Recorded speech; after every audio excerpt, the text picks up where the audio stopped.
আজ কেন পৃথিবীটা লাগে এত সুন্দর, এসে কোন রূপকারে সাজালো এ চরাচর। আজ কেন পৃথিবীটা লাগে এত সুন্দর, এসে কোন রূপকারে সাজালো এ চরাচর। চারিদিকে নবরূপে করে ধরা জলমল, সেই রূপ দেখে হয় আখিদায় সুশীতল, আখিদায় সুশীতল। কেটে গেছে কুৎসিত নিশীথের দ্বিপ্রহর, এসে কোন রূপকারে সাজালো এ চরাচর। আজ কেন পৃথিবীটা লাগে এত সুন্দর, এসে কোন রূপকারে সাজালো এ চরাচর। আল্লাহুম্মা সাল্লি আলা ওয়া আলা আলি সাইয়্যিদিনা।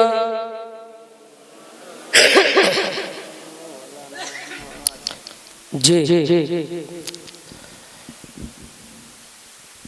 কিছু বলবেন?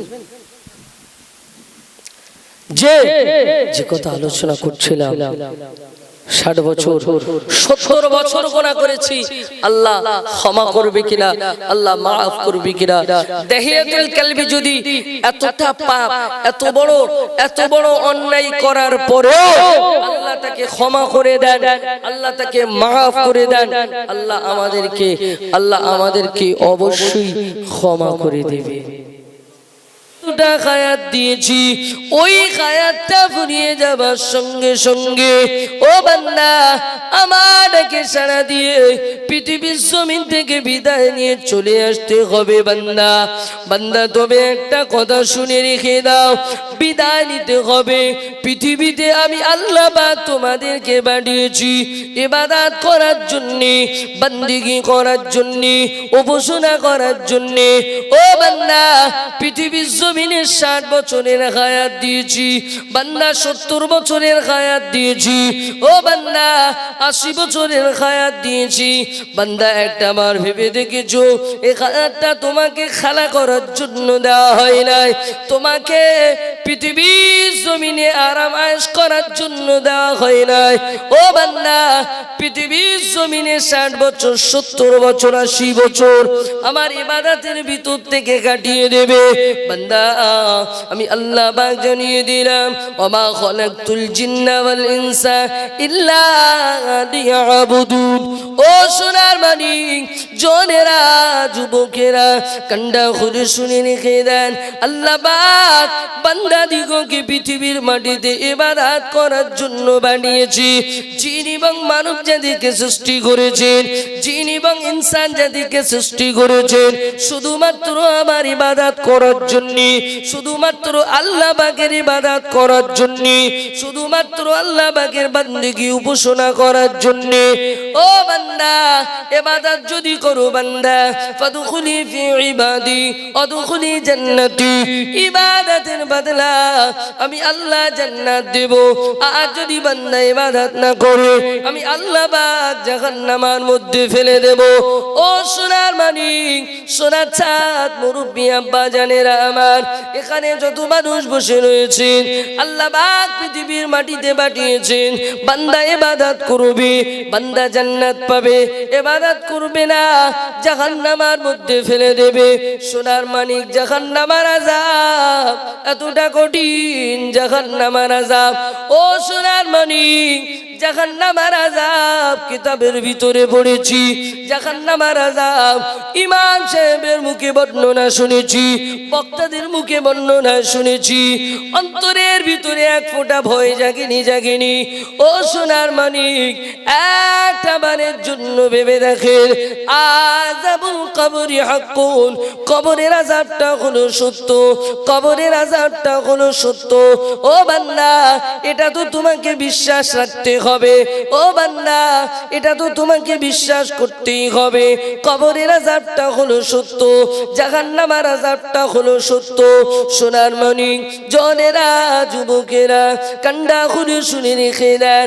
আল্লাহ নবী, বিশ্ব নবী জনাবে মুহাম্মদুর রাসূলুল্লাহ সাল্লাল্লাহু আলাইহি ওয়াসাল্লাম নবী আমার মসজিদে নববীতে বসে রয়েছেন, মসজিদে নববীতে বসে রয়েছেন। আল্লাহর ফেরেশতা জিবরিল আমিন আলাইহিস সালাম আল্লাহ নবীর কাছে চলে এসেছেন। ইয়া হাবিবাল্লাহ, ইয়া রাসূলুল্লাহ, হুজুর আসসালামু আলাইকা। ইয়া হাবিবাল্লাহ, আসসালামু আলাইকা ইয়া রাসূলুল্লাহ। আল্লাহ নবী উত্তর দিয়ে বলেছিলেন, ইয়া আখি জিবরাইল, ও আমার ভাই জিবরাইল, ইয়া আখি জিবরাইল, ও আমার ভাই জিবরাইল, তুমি তো আমার কাছে আরো অন্য দিনও এসেছো। অন্য দিনের তুলনায় আজকে তো তোমার চেহারার অবস্থাটা বিকৃতি হয়ে আছে। ভাই জিবরাইল, জিবরিল আমিন আলাইহিস সালামের কাজ ছিল নবীদের কাছ, আল্লাহর কাছ থেকে নবীদের কাছে ওহী নিয়ে যাওয়া, সংবাদপত্র নিয়ে যাওয়া। তো আল্লাহ নবী বলছেন, জিবরিল তুমি তো আমার কাছে এর আগেও এসেছো, কিন্তু তোমার শরীরের এই অবস্থাটা এর আগে আমি কোনোদিনও দেখিনি। আজকে যে অবস্থাটা তোমার দেখছি, আজকের যে অবস্থাটা তোমার আছে, এই বিকৃতি অবস্থা আমি কোনোদিনও দেখিনি।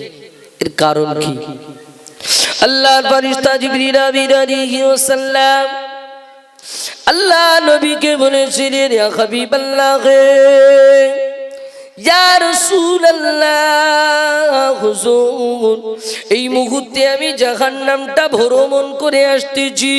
ইয়া রাসূলুল্লাহ, এই মুহূর্তে জাহান্নাম থেকে আসতেছি। আল্লাহ নবী প্রশ্ন করেছিলেন, ও ভাই জিবরাইল, জাহান্নামের মধ্যে কি দেখেছো ভাই? আল্লাহ নবীকে উত্তর দিয়েছিলেন, ইয়া হাবিবাল্লাহ, ইয়া রাসূলুল্লাহ, হুজুর জাহান্নামের মধ্যে দেখতে পেলাম, জাহান্নামের মধ্যে দেখতে পেলাম একটা অগ্নিকুণ্ডা রয়েছে, একটা আগুনের গোলা রয়েছে। ইয়া রাসূলুল্লাহ, ইয়া হাবিবাল্লাহ, হুজুর ওই অগ্নিকুণ্ডার ভিতরে একটা আগুন রয়েছে, যে আগুনটা রয়েছে ওই আগুনটা আল্লাহ পাক 3000 বছর জ্বালিয়েছেন। এখানে যত মানুষ বসে রয়েছেন আমরা জানি পৃথিবীর জমিনে যদি কোনো আগুনকে দেশলাইট কাটি দিয়ে বলেন, মেসেজ দিয়ে বলেন, যদি সেকেন্ডের ভিতরে যদি আগুনটা ধরানো হয়, ওই আগুনের ভিতরে হাত দেওয়া যাবে না, যাবে না, যাবে না। আর যে আগুনটাতে 3000 বছর আল্লাহ পাক জ্বালিয়েছেন, ওই আগুনের ভিতরে গুনাহগার বান্দা দিগকে ফেলা হবে, বেনামাজি বান্দা দিগকে ফেলা হবে, নাফরমান বান্দা দিগকে ফেলা হবে। ও বান্দা, সেদিনে তুমি কোথায় যাবে? আল্লাহর ফেরেশতা জিবরিল আমিন আলাইহিস সালাম যখন আল্লাহ নবীর কাছে বর্ণনা করছেন, আল্লাহর ফেরেশতা জিবরিল আমিন আলাইহিস সালামের শরীরটা টক টক টক টক করে কাঁপছে। এই কথাটা যখন বর্ণনা করছেন, আল্লাহ নবীর কাছে যখন বলছেন, ফেরেশতা টক টক করে কাঁপছে।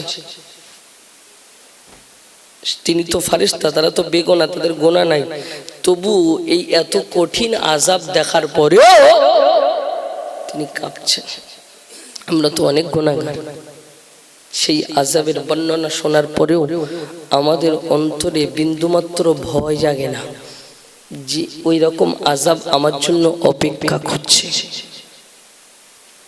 যে ওই আযাবটা আমার জন্য অপেক্ষা করছে।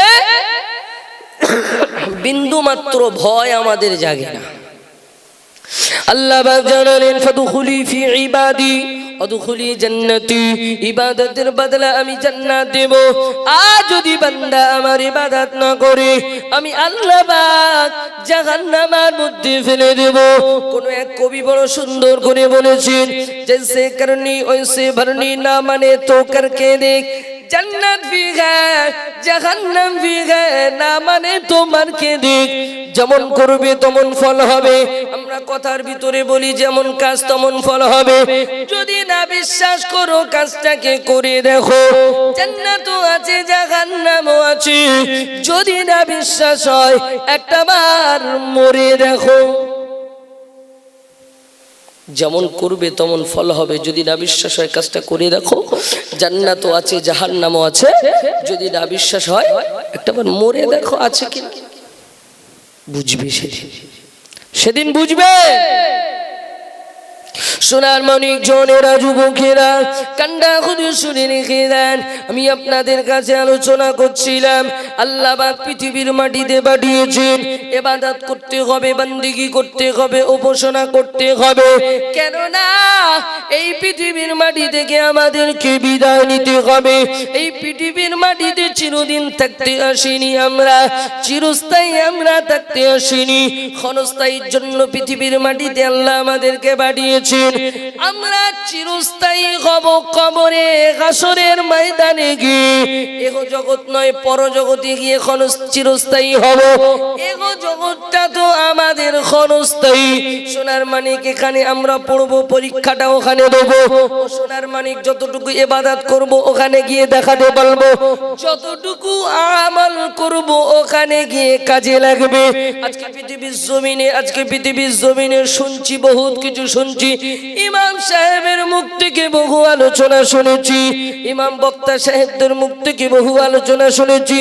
ও সোনার মানিক, কিন্তু আমলে পরিণত করতে পারিনি। আমাদের ভিতরে কমজোরি একটাই, আমলের কমজোরি। আমল করতে হবে, আমলবিহীন কেউ ছাড় পাবে না।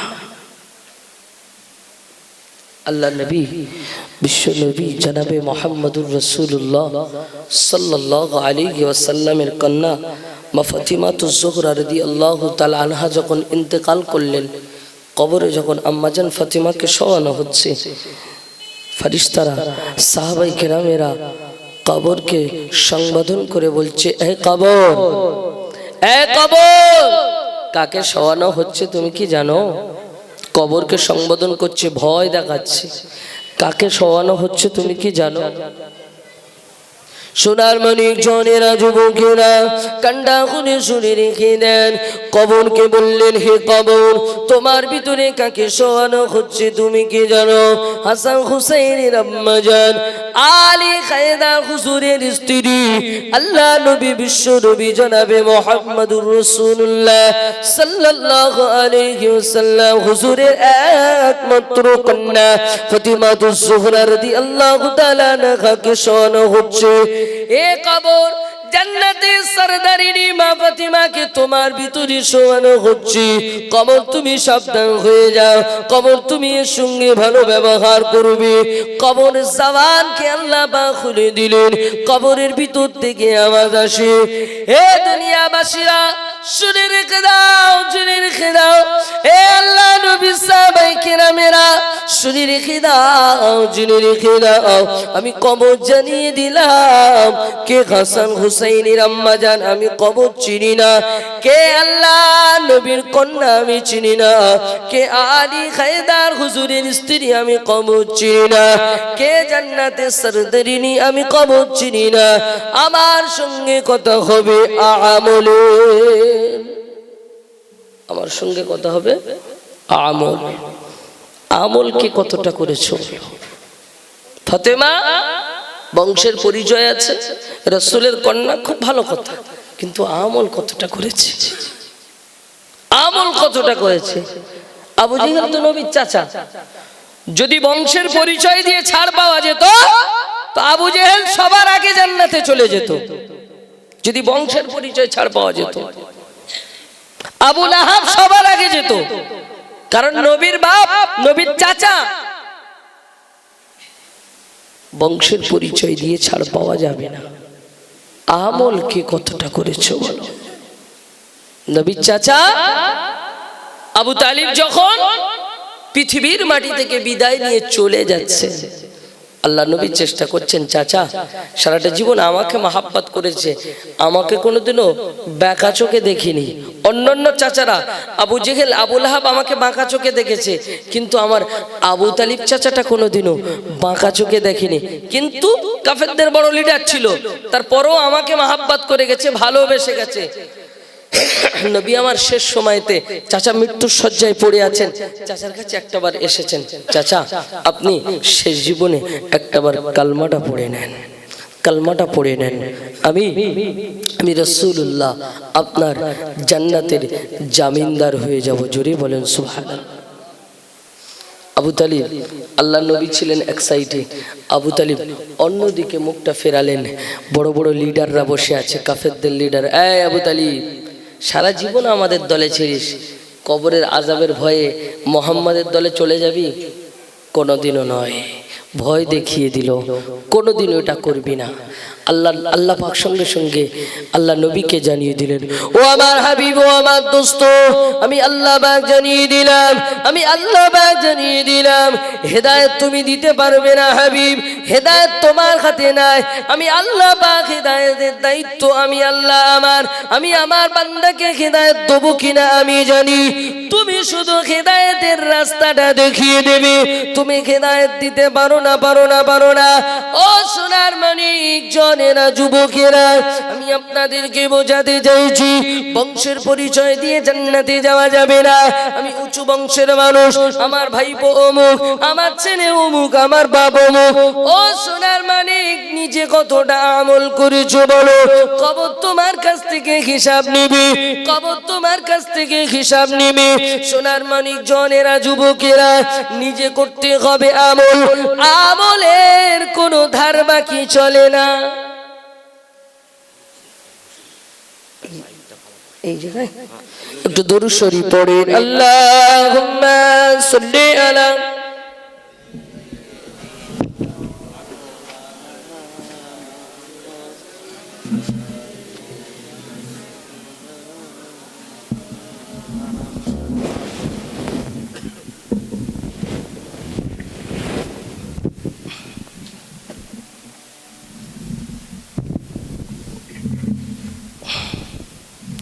দরুদ শরীফ, আল্লাহুম্মা সাল্লি আলা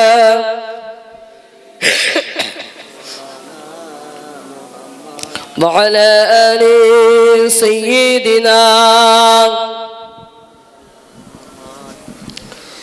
ইয়া নবী মুহাম্মদ, ইয়া রাসূল মুহাম্মদ, তুমি মোর শাফায়াত, তুমি মোর শাফায়াত। ইয়া নবী মুহাম্মদ, ইয়া রাসূল মুহাম্মদ, তুমি মোর শাফায়াত, তুমি মোর শাফায়াত। পেলে দিদার একটিবার তোমাকে খোদার কসম, কলেজার খুন দিয়ে তখন ধোয়াবো তোমার কদম। পেলে দিদার একটিবার তোমাকে খোদার কসম, কলেজার খুন দিয়ে তখন ধোয়াবো তোমার কদম। অয়স করুনি দেখিনি ভাঙে ইশকে সকল দাঁত, তুমি মোর শাফায়াত, তুমি মোর শাফায়াত। ইয়া নবী মুহাম্মদ, ইয়া রাসূল মুহাম্মদ, তুমি মোর শাফায়াত, তুমি মোর শাফায়াত। আল্লাহুম্মা সাল্লি আলা ওয়া আলা আলি সাইয়্যিদিনা। সোনার মানিকেরা, জনেরা, যুবকেরা, কান্ডা খুনে শুনে রেখেলেন, আমি আপনাদের কাছে আলোচনা করছিলাম। ও সোনার মানিকেরা, আমল করতে হবে, নিজেকে করতে হবে। সোনার মানিক, কারোর পরিচয় দিয়ে কেউ কবরে ছাড় পাবে না। ও সোনার মানিকেরা, কবরে আমাদেরকে যেতে হবে, আল্লাহ পাকের সামনে আমাদেরকে হিসাব দিতে হবে, আল্লাহ পাকের সামনে আমাদেরকে দাঁড়াতে হবে। একটা বারের জন্য ভেবে দেখেন, যেদিন আমরা পৃথিবীর জমি থেকে বিদায় নিয়ে চলে যাব, চোখটা যেদিন বন্ধ হয়ে যাবে, ও সোনার মানিকেরা, জানাজার ময়দানে তাজির করে দেবে। ইমাম সাহেব হুজুর যখন জানাজার নামাজটা পড়িয়ে দেবে, গ্রামবাসীর কাছে আমার জন্য ক্ষমা চেয়ে নেবে। গ্রামবাসী আমাকে এক বাক্যে ক্ষমা করে দিবে। সোনার মানিক আমাকে যখন কবরের ভিতরে শুইয়ে দেবে, মিনহা খলাকনাকুম ওয়া ফিহা নুঈদুকুম ওয়া মিনহা নুখরিজুকুম তারাতান উখরা, তিন মুঠো মাটি দিয়ে চলে যাবে।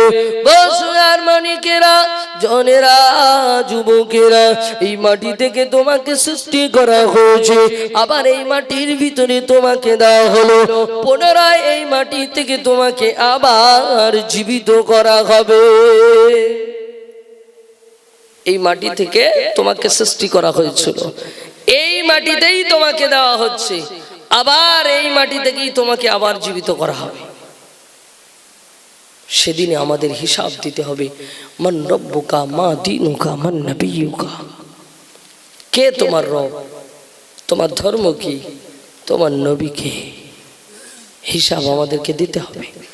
বাংলাতে বলবে না, ইংরেজিতে বলবে না, অন্য কোনো ভাষায় বলবে না। আমরা উচ্চ শিক্ষায় শিক্ষিত হতে পারবো, কিন্তু কোরআনের ভাষাটা আমরা জানি না, আরবি ভাষা আমরা জানি না। ওই আরবিতে প্রশ্ন করবে, মান রব্বুকা মা দীনুকা মান নবিয়ুকা। পৃথিবীতে মুখস্থ করে রেখেছি, খুব সুন্দর করে মুখস্থ করে রেখেছি, কিন্তু বাবু সেদিনে মনে পড়বে বলে মনে হয়? যদি আমল না করি মনে পড়বে না। 60 বছরের জিন্দেগি যদি আল্লাহ পাকের ইবাদত করে থাকি, সেদিনে আমার জবান থেকে আল্লাহ পাকের নামটা বার হবে। 70 বছরের জিন্দেগি যদি আল্লাহ পাকের ইবাদত করে থাকি, সেদিনে আমার মুখ থেকে আল্লাহ পাকের নামটা বার হবে। ও সোনার মানিক, জনেরা, যুবকেরা, 60 বছরের জিন্দেগিতে যদি শরিয়তের উপরে চলে থাকি, ইসলাম ধর্মের উপরে চলে থাকি, সেদিনে আমার মুখ থেকে আমার ধর্মের কথাটা বার হয়ে যাবে। ও সোনার মানিক, 60 বছর 70 বছরের জিন্দেগিটা যদি একবারের জন্য বিশ্বনবীর সুন্নাতে নববীটা মেনে থাকি, বিশ্বনবীর সুন্নাতে নববীর উপরে চলে থাকি, তাহলে সেদিনে আমার জবান দিয়ে বিশ্বনবীর নামটা বার হবে। নচেত বিশ্বনবীর নামটা সেদিন আমাদের মুখ থেকে বার হবে না, কারণ আমরা তো ইবাদত আমল করিনি, এর উপরে আমল করিনি। আমাদের মুখ থেকে কি বার হবে? আমল করতে হবে। কবরে একটা জিনিসই কাজে আসবে, সেটা হলো আমল। আমলবিহীন কিছুই হবে না। সোনার মানিক, জনেরা, যুবকেরা, কান্ডা খুলে শুনে খেদান, আল্লাহ নবী, বিশ্ব নবী জনাবে মুহাম্মদুর রাসূলুল্লাহ সাল্লাল্লাহু আলাইহি ওয়াসাল্লামের স্ত্রী আম্মা জান খাদিজাতুল কুবরা রাদিয়াল্লাহু তাআলা আনহা আল্লাহ নবীর কাছে চলে গেলেন। ইয়া রাসূলুল্লাহ, ইয়া হাবিবাল্লাহ হুজুর, ইয়া রাসূলুল্লাহ, ইয়া হাবিবাল্লাহ হুজুর, একটা বারের জন্য আপনার কাছে দুটো প্রশ্ন রাখবো, আপনার কাছে দুটো দাবি রেখে দেবো। আল্লাহ নবীকে বললেন, ইয়া রাসূলুল্লাহ, আপনি কি দাবি দুটো মেনে নেবেন? আল্লাহ নবীকে বলছেন, হুজুর, আপনার কাছে আমার দুটো দাবি থাকবে, এই দাবিটা কি আপনি মানবেন? আল্লাহ নবী বললেন, খাদিজা, তোমার দাবি কি আছে বলো।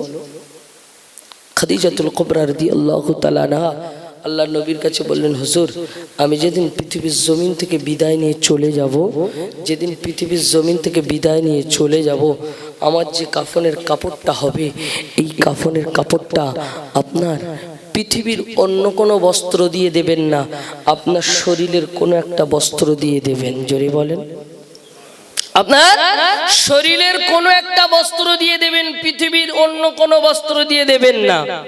প্রথম নম্বর দাবি। দ্বিতীয় নম্বর দাবি, হুজুর, হুজুর, আমি যেদিন মারা যাব, আমার কবরটা ছেড়ে যখন সকলে মিনহা খালাকনাকুম আফিহা নুঈদুকুম ওয়া মিনহা নুখরিজুকুম তারাতান উখরা, তিন মুঠো মাটি দিয়ে চলে আসবে, হুজুর, আপনি যেন আসবেন না, আপনি আমার কবরের পাশে দাঁড়িয়ে থাকবেন। জোরে বলেন সুবহানাল্লাহ। আল্লাহ নবী বললেন, খাদিজা, বিবি খাদিজা, আমি তোমার দাবিটা মেনে নিলাম। খাদিজা, আল্লাহ নবীর স্ত্রী মা খাদিজাতুল কুবরা দাবি রাখার কিছুদিন পরে পৃথিবীর জমিন থেকে বিদায় নিয়ে চলে গেলেন। আল্লাহ নবী দাবি মোতাবিক, আল্লাহ নবী খাদিজা দাবি মোতাবিক নিজের পাগড়ি মোবারক দিয়ে কাফনের কাপড়টা বানিয়ে দিলেন। সোনার মানিক জনেরা, যুবকেরা, দ্বিতীয় নম্বর দাবি, সকলে যখন তিন মুঠো মাটি দিয়ে চলে যায়, আম্মা জান খাদিজাতুল কুবরাকে যখন কবরের ভিতরে শোয়ানো হলো, বিসমিল্লাহি ওয়া ফি সাবিলিল্লাহি ওয়া আলা মিল্লাতি রাসূলিল্লাহ, কবরের ভিতরে শুইয়ে দেওয়া হলো। ও সোনার মানিক তিন মুঠো মাটি দিয়ে চলে যায়। মিনহা খলাকনাকুম ওয়া ফিহা নুঈদুকুম ওয়া মিনহা নুখরিজুকুম তারাতান উখরা। সোনার মানিক তিন মুঠো মাটি দিয়ে চলে যায়। সাহাবায়ে কেরামেরা মাটি দিয়ে একটু দূরে চলে গেলেন। পিছনে ফিরে তাকিয়ে দেখলেন আল্লাহ নবী তো এখনো আসে না। আল্লাহ নবী আম্মা জান খাদিজাতুল কুবরার কবরের পাশে দাঁড়িয়ে রয়েছেন। সাহাবায়ে কেরামেরা দাঁড়িয়ে গেলেন, পিছনে ফিরে দাঁড়িয়ে আছেন। আল্লাহ নবী খাদিজার কবরের পাশে দাঁড়িয়ে রয়েছেন। সোনার মানিকেরা কিছু সময় পরে আল্লাহ নবী খাদিজার কবরের উপরে শুয়ে পড়লেন। বুক দিয়ে কবরের মাটিকে চাপ দিতে লাগলেন। কিছু সময় পরে কবরের মাটিকে সরিয়ে দিতে লাগলেন। কিছু সময় পরে আল্লাহ নবী চুপ করে বসে রইলেন, দোয়া করলেন, চলে আসলেন। সাহাবায়ে কেরামেরা জিজ্ঞাসা করেছিলেন, ইয়া রাসূলুল্লাহ, ইয়া হাবিবাল্লাহ, হুজুর আপনি কেন আম্মা জানের কবরের পাশে দাঁড়িয়েছিলেন? আপনি কেন কবরের উপরে শুয়ে পড়েছিলেন? আপনি কেন কবরের মাটিকে চাপ দিচ্ছিলেন? আপনি কেন কবরের মাটিটা সরিয়ে দিচ্ছিলেন? আপনি কেন দোয়া করলেন, চলে আসলেন? আল্লাহ নবী জানিয়ে দিয়েছিলেন, বাবা সাহাবায়ে কেরামেরা ক্বালা ইন্নী আ'লামু মা লা তা'লামুন। ও আমার সাহাবায়ে কেরামেরা, আমি নবী যেটা জানি তোমরা সেটা জানো না। জোরে বলেন, আর একটু জোরে বলেন সুবহানাল্লাহ। সোনার মানিক জনেরা, যুবকেরা, সোনার চাঁদ মুরব্বি আব্বা জানেরা, আল্লাহ নবী বলেছিলেন সাহাবায়ে কেরামেরা, আমি রাসূলুল্লাহ দেখতে পেলাম, আমি যখন আম্মা জানের কবরের পাশে, আমি যখন তোমাদিগের আম্মা জানের কবরের পাশে দাঁড়িয়েছিলাম, ওই সময়তে আমি রাসূলুল্লাহ দেখতে পেলাম কবরের মাটিটা সংকীর্ণ হয়ে আসছে। বাম দিকের মাটি ডান সাইডে চেপে যায়, বাম সাইডের মাটি ডান সাইডে চেপে যায়। আমি রাসূলুল্লাহ আর সহ্য করে থাকতে পারলাম না। আমি রাসূলুল্লাহ শুয়ে পড়লাম, বুক দিয়ে কবরের মাটিতে চাপ দিতে লাগলাম। কবরের কথা শুনি না, কবরের মাটি কথা শুনি না। আমি রাসূলুল্লাহ মাটিকে সরিয়ে দিতে লাগলাম। খাদিজার কবর কথা শুনি না। আমি রাসূলুল্লাহ দোয়া করলাম, চলে আসলাম। ও সাহাবায়ে কেরামেরা শুনে রেখে দাও, জেনে রেখে দাও, আমি রাসূলুল্লাহ যেটা জানি তোমরা সেটা জানো না। জোরে বলেন।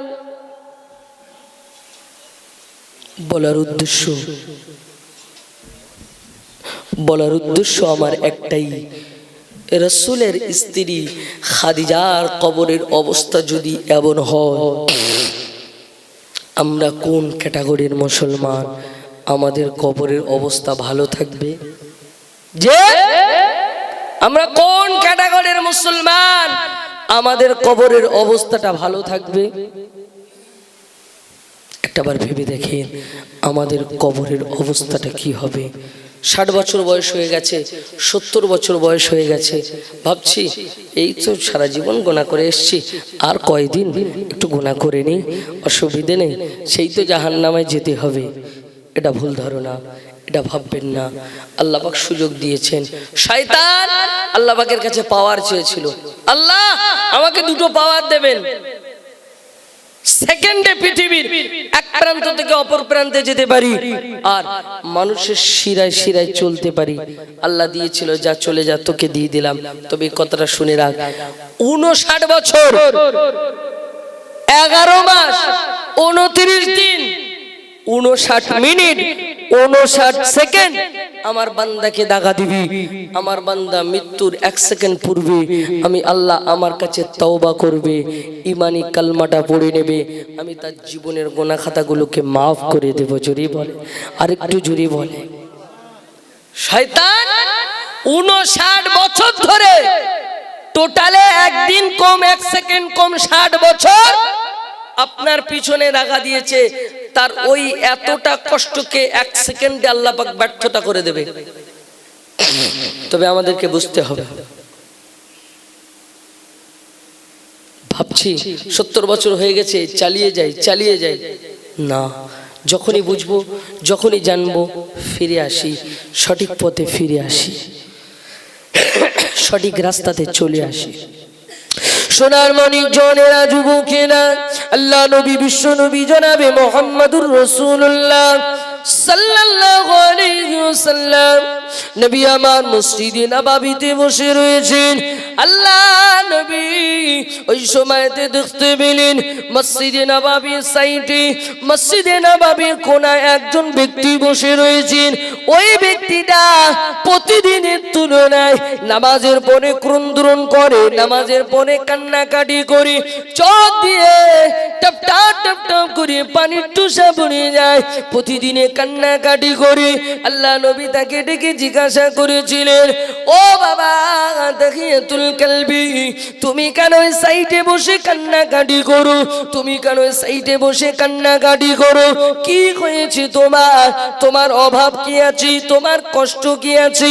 আল্লাহ নবী যখন জিজ্ঞাসা করেছিলেন, আল্লাহ নবী সাহাবী দাখিয়াতুল কলবি বলেছিল, ইয়া রাসূলুল্লাহ, ইয়া হাবিবাল্লাহ হুজুর, ইয়া রাসূলুল্লাহ, ইয়া হাবিবাল্লাহ হুজুর, আমি দাখিয়াতুল কলবি জানিয়ে দিলাম, আমি ছিলাম আপনার যুগের আগে একটা যুগ ছিল, আপনার জামানার আগে একটা জামানা ছিল, ওই জামানার নাম হলো জাহিলিয়াতের জামানা, ওই যুগটার নাম হলো জাহিলিয়াতের যুগ। ইয়া রাসূলুল্লাহ, ইয়া হাবিবাল্লাহ হুজুর, ওই জাহিলিয়াতের যুগের মানুষ আমি দাখিয়াতুল কলবি। ওই জাহিলিয়াতের যুগের নিয়ম ছিল, ওই জাহিলিয়াতের যুগের প্রথা ছিল, যাদের ঘরেতে কন্যা সন্তান জন্মগ্রহণ করবে, ওই কন্যা সন্তানটা জীবিত মাটিতে পুঁতে দিতে হবে। তাদের সমাজের প্রথা ছিল, জীবিত কন্যা সন্তান জন্মগ্রহণ করলে জীবিত পুঁতে ফেলতে হবে, বাঁচিয়ে রাখা যাবে না, এটা তাদের নিয়ম ছিল। হুজুর দাখিয়াতুল কলবি বলছেন আল্লাহ নবীকে, হুজুর আমি সে যুগের মানুষ ছিলাম, কিন্তু আমার ঘরে একটা কন্যা সন্তান জন্মগ্রহণ করে, আমার স্ত্রী গর্ভবতী অবস্থায় ছিল, আমি ঠিক সে সময়তে বাড়ি থেকে বার হয়ে চলে যাই, বাইরে একটা দেশে কাজের ক্ষেত্রে, কর্মের ক্ষেত্রে চলে যাই। হুজুর আমি 4 বছর পরে বাড়িতে ফিরি, বাড়িতে ফিরে দেখলাম একটা কন্যা সন্তান জন্মগ্রহণ করেছে, বয়সটা তার 4 বছর হয়ে গিয়েছে, 4 বছর বয়স অতিক্রম করেছে, কিন্তু আমার স্ত্রী তাকে ঘরের ভিতরে লুকিয়ে লুকিয়ে লুকিয়ে লুকিয়ে মানুষ করেছে, এই 4 বছর বাইরে বার করিনি। জানে সমাজের মানুষ দেখলেই তো তাকে পুঁতে ফেলতে হবে, এরপরেও সমাজের মানুষ খবর পেয়েছে, শুধু আমি বাড়িতে ছিলাম না, কেউ কিছু বলেনি। আমি বাড়িতে ফিরেছি, বন্ধু বান্ধব আত্মীয় স্বজন সবার সাথে সাক্ষাৎ করতে যাচ্ছি, কেউ আমার সঙ্গে কথা বলতে আসে না, কেউ আমার সঙ্গে কথা বলে না। দাখিয়াতুল কলবি কে বলেছিলেন, এ দাখিয়াতুল কলবি, সমাজের নীতি তো তুই মানিস না, সমাজের নিয়মটা তো তুই মানিস না, ও বাবা দাখিয়া চলে যা, চলে যা, আমাদের সাথে কথা বলবি না, আমাদের পাশে বসে থাকবি না, চলে যা, এখান থেকে চলে যা। দাখিয়াতুল কলবি মনটা বড় খারাপ করে নিলেন, অন্তরটা পুড়ে যায়, ওই কন্যা সন্তানটাকে পৃথিবী জমিন থেকে বিদায় দিয়ে দিতে হবে, পিতা হয়ে জীবিত সন্তানটাকে মাটিতে পুঁতে দিতে হবে। না না, এটা তো মেনে নেওয়া যায় না, এটা তো মেনে নেওয়া যায় না। দাখিয়াতুল কলবি বললেন, ইয়া রাসূলুল্লাহ, ইয়া হাবিবাল্লাহ হুজুর, ওই সময়তে আমার হৃদয়টা এতটা পাষাণ ছিল, আমার হৃদয়টা এতটা কঠোর ছিল, বাড়িতে চলে গেলাম, স্ত্রীকে বললাম, আমার কন্যা সন্তানকে একটা সুন্দর একটা কাপড় পরিয়ে দাও, ওকে আত্মীয়র বাড়িতে বেড়াতে নিয়ে যাব। কন্যা সন্তানকে সুন্দর একটা কাপড় পরিয়ে দিলেন। ওই সন্তানের হাতটা ধরে নিয়ে গরম উত্তপ্ত বালুর উপর দিয়ে টেনে টেনে টেনে টেনে টেনে টেনে নিয়ে চলে যায়। কন্যা সন্তানটা আব্বুকে বলে, ও আমার আব্বু, ও আমার আব্বু জান, আপনি আমাকে কোথায় নিয়ে যাচ্ছেন? এই গরম বালুর উপর দিয়ে টেনে টেনে কোথায় নিয়ে যাচ্ছেন? ওই সময়তে দাহিয়াতুল কালবি বললেন, ইয়া রাসূলুল্লাহ, ইয়া হাবিবাল্লাহ, হুজুর, আমার হৃদয়টা এতটা পাষাণ ছিল, আমার হৃদয়টা এতটা কঠোর ছিল, আমি এর কথাটা কর্ণপাত না করি ওর হাতটা ধরে টেনে টেনে টেনে টেনে নিয়ে চলে গেলাম। একটু দূরে গিয়ে ওকে একটা জায়গায় দাঁড় করিয়ে দিলাম। কিছুটা দূরে চলে গেলাম, গরম উত্তপ্ত বালুটা সরাতে লাগলাম। ওই সময়তে কন্যা সন্তানটা ছুটে চলে এসেছে। ও আমার আব্বা জান, ও আমার আব্বা জান, আপনি কেন গরম উত্তপ্ত বালুটা সরাচ্ছেন? আপনি কেন এতটা কষ্ট করছেন? ওই সময়তে আল্লাহ নবীকে বলছেন, ইয়া রাসূলুল্লাহ, আমার হৃদয়টা এতটা পাষাণ ছিল, আমার হৃদয়টা এতটা কঠোর ছিল, আমি আমার কন্যা সন্তানের কথাটা কর্ণপাত করিনি ইয়া রাসূলুল্লাহ। ওই সময়তে আমি তাকে একটা বকুনি দিলাম, একটা চমকানি দিলাম, সেখান থেকে চলে গেল। ওই সময়তে আমি পুরোপুরিভাবে কত ঘোড়া হয়ে গেছি। ওই কন্যা সন্তানের হাতটা ধরে নিয়ে আমি যখন গর্তের ভিতরে নামিয়ে দিলাম, কন্যা সন্তানটা চিৎকার দিয়ে আমাকে ডাকতে থাকে, আমার আব্বু জান, ও আমার আব্বু, আপনাকে যদি খেতে দিতে অসুবিধা হয় আর আপনাকে খেতে দিতে হবে না, আপনাকে যদি পড়তে দিতে অসুবিধা হয় আর আপনাকে পড়তে দিতে হবে না, আপনাকে যদি আব্বু বলে দোষ হয়ে যায়, আজ জীবনে কোনোদিন আপনাকে আব্বু বলে ডাকবো না। ও আমার আব্বু, আপনি আমাকে মারবেন না, আপনি আমাকে জাহানে মেরে দিবেন না, আমাকে ছেড়ে দেন। পৃথিবীর জমিনে এমন কোন জায়গা রয়েছে আমি যেদিকে চোখ দুটো যাই ওই দিকটা দিয়ে আমি চলে যাব। আমি আর আপনার বাড়িতে থাকবো না, আমি আর আপনার খাবো না, আমি আর আপনাকে আব্বু বলে ডাকবো না। ও আমার আব্বু, তবে আপনি আমাকে জাহানে মারবেন না। এতটা আত্মনাদ কান্নার পরেও আল্লাহ নবীকে বলছেন, ইয়া রাসূলুল্লাহ, ইয়া হাবিবাল্লাহ, হুজুর, আমার কন্যা সন্তানের এতটা আত্মনাদ কান্না আমার কানে বিন্দুমাত্র কর্ণপাত করিনি, কারণ আমার হৃদয়টা পাথর ছিল, পাথর, আমি কাফের ছিলাম, দয়া কিছু আমার হৃদয়ের ভিতরে ছিল না। আমি দূর থেকে চোখ বন্ধ করে দূর থেকে একটা পাথর তুলে আনলাম, পাথর, বড় পাথর, কন্যা সন্তানের দিকে নিক্ষেপ করলাম। কন্যা সন্তানের বুকটা ফেটে চৌচির হয়ে গেল চোখের সামনে। ইয়া রাসূলুল্লাহ, ইয়া হাবিবাল্লাহ, হুজুর, কন্যা সন্তানের বুকের ভিতর থেকে সেদিনও একটা আওয়াজ পেয়েছিলাম, আব্বু, আব্বু, আপনি আমাকে মারবেন না, ছেড়ে দেন, পৃথিবীর যেদিকে দুটো চোখ যায় আমি চলে যাব, আপনি আমাকে মারবেন না। হুজুর, আজও পর্যন্ত আমি ইসলাম গ্রহণ করেছি, আজও পর্যন্ত সেই বুক ফাটা কান্নার আওয়াজটা আমার কানেতে এখনো ভাসছে। হুজুর, আমি ভুলতে পারি না, না জানি আল্লাহ আমাকে ক্ষমা করবে কিনা। আল্লাহ নবী জানিয়ে দিয়েছিলেন, ও বাবা দাহিয়াতুল কালবি, শুনে রেখে দাও, জেনে রেখে দাও, আল্লাহ পাক তো ক্ষমা করনে ওয়ালা, আল্লাহ পাক তোমাকে ক্ষমা করেছে বলে, আল্লাহ পাক তোমাকে মাফ করেছে বলে তোমাকে ইসলামের ভিতরে এনেছে, ইসলামের জন্য আল্লাহ পাক তোমাকে কবুল করে নিয়েছে। জোরে বলেন সুবহানাল্লাহ, আর একটু জোরে বলেন সুবহানাল্লাহ। সোনার মানিক, আমরা যারা ভাবছি 60 বছর গুনাহ করেছি, 70 বছর গুনাহ করেছি, আল্লাহ ক্ষমা করবে কি জানি না, না না না, আল্লাহ পাক আমাদেরকে ক্ষমা করে দিবে, আল্লাহ পাক মাফ করার জন্য বসে আছেন। ইন্নাল্লাহ আল্লাহু গফুরুর রহিম, আল্লাহ পাক তো মাফ করনে ওয়ালা। अल्लाह पाक तो माफ करने। দরুদ শরীফ পড়ে আল্লাহুম্মা। একটু সামনের দিকে সরে সরে আসেন, বক্সের কাছ থেকে একটু সরে সরে আসেন, বক্সের সাউন্ড দরকার, একটু আসতে দেন, বাজছে তো চারিদিকে, একটু বক্সের সাউন্ড স্লো করে দেন হালকা। সরে আসেন, সামনে অনেক জায়গা খালি আছে, সরে সরে আসেন। আল্লাহুম্মা সাল্লি আলা